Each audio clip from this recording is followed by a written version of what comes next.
Hi, my name is Koharu, and my group includes Renee, Daniel, TJ, and Brittany. And we will be presenting on high jump.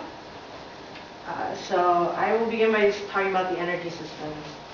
So the two energy systems that this sport utilizes would be the anaerobic systems, which includes the ATP-PCR system, which would be the one that's mainly used, and then the fast glycolysis as the secondary. So I will talk about the ATP-PCR.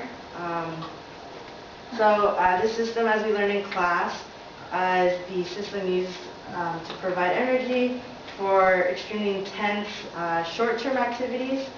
And so this would be perfect for high jump since it's a power and force type of sport, and it requires short, powerful bursts of energy.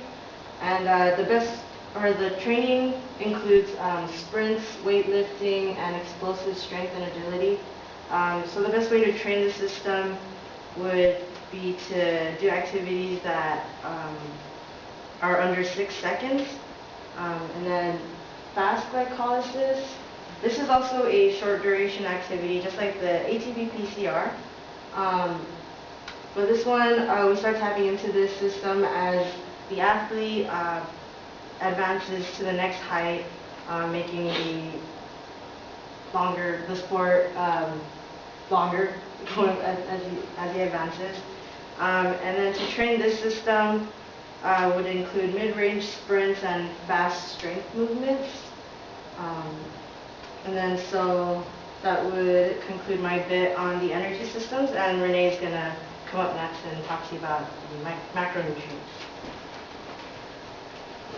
Okay, so I will be talking about the macronutrients that are important to supporting these anaerobic energy systems.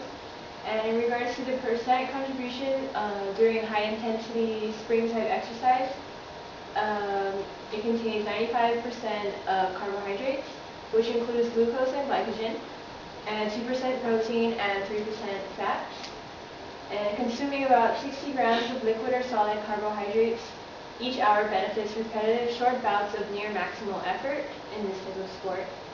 And to speed glycogen replenishment after intense training or competition, one should consume high glycemic carbohydrate-rich foods as soon as possible.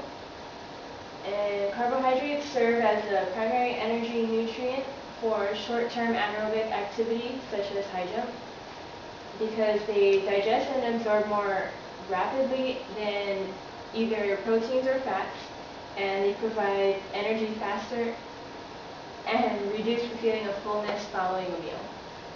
And now Daniel will come up and talk to us about pre-competition meals and snacks. So in order to achieve the results that you want prior to competition, not only do you have to train very hard, but you also have to eat the right types of foods. What you want to eat prior to game day would be high carbohydrate, low protein, and fat meals. This meal should contain about 150 to 300 grams of carbohydrates.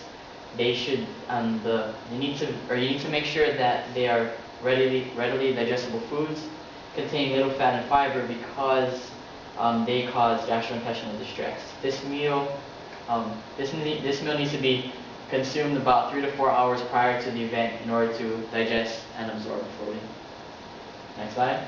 The meal that I thought of would be perfect prior to game day would be pasta with meatless sauce. About 5 cups of that pasta should be adequate. This 5 cups were measured to be about 5% fat, 82% carbohydrates, which is what you want, 14% protein. Also, as you can see, your micronutrient needs have been satisfied by about 5 cups of pasta. Next slide. Also, prior to game day, it's important that you have a snack about 60 minutes prior to exercise. This snack could either be a liquid beverage or some granola bar containing either glucose or fructose. It's important or glucose or sucrose, because glucose and sucrose absorb a lot more readily or a lot more faster than fructose would, and also fructose can cause significant gastrointestinal distress. So following me will be TJ talking to you guys about hydration. Okay, so in high jump, hydration is very important. There's two phases, the training phase and the actual competition phase. During the training phase, the focus is more intense, so it's very important that you're staying hydrated. You need to drink drinks such as Gatorade, other sports drinks like Powerade. Water isn't enough. During the actual competition phase, a single jump is only a very short explosion of energy, and so you may not think hydration is very important, but the competition may go on for hours, so it's very important. Obviously, the sports drinks such as Gatorade are going to help that, and also staying on top of your water hydration. It's also very important to monitor actually how much you drink, and it's going to vary from each individual.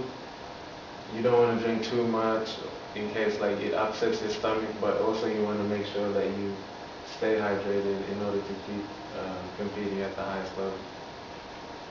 Now Brittany will come and talk about the post-competition rehydration and recovery.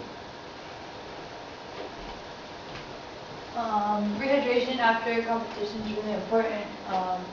Rehydration requires the replacement of fluids and electrolytes that you lose when you sweat during an event. You can usually rely on your thirst for replenishment. A good rule to follow is 1 milliliter for every calorie you consume in that day, or 2 cups of water for every 1 pound you lose during competition or in that day. An athlete post-activity should consume a volume of 125 to 150% of remaining fluid losses. Macronutrient replenishment. In order for your body to recover, you need a rapid introduction of carbohydrates and proteins and a small amount of essential fats, which aren't really that important, but they're in everything. Protein intake is important for promoting net protein synthesis, and about 10 to 20 grams post-event of protein will be good enough to help your body start recovering quickly. And carbohydrates really are important because it helps immediate recovery. And it said that 1 gram of carb for every kilogram of body mass that you have is adequate. And these are just some examples of foods that can be used for rebuilding and refueling your body. And ones that don't involve proteins are on the left there. And do like a sports drink, a glass of orange juice, maybe some candy, which probably isn't the best. Like some fruit, bananas, some bread with jam or honey or something. And foods here are listed on the right that have protein in them. And like say like some breakfast cereal with milk, yogurt and granola, a sandwich, and these are kind of heartier meals, I guess. Something that actually has girth to it. And to conclude, we're just going to show you a video of a high jumper. So.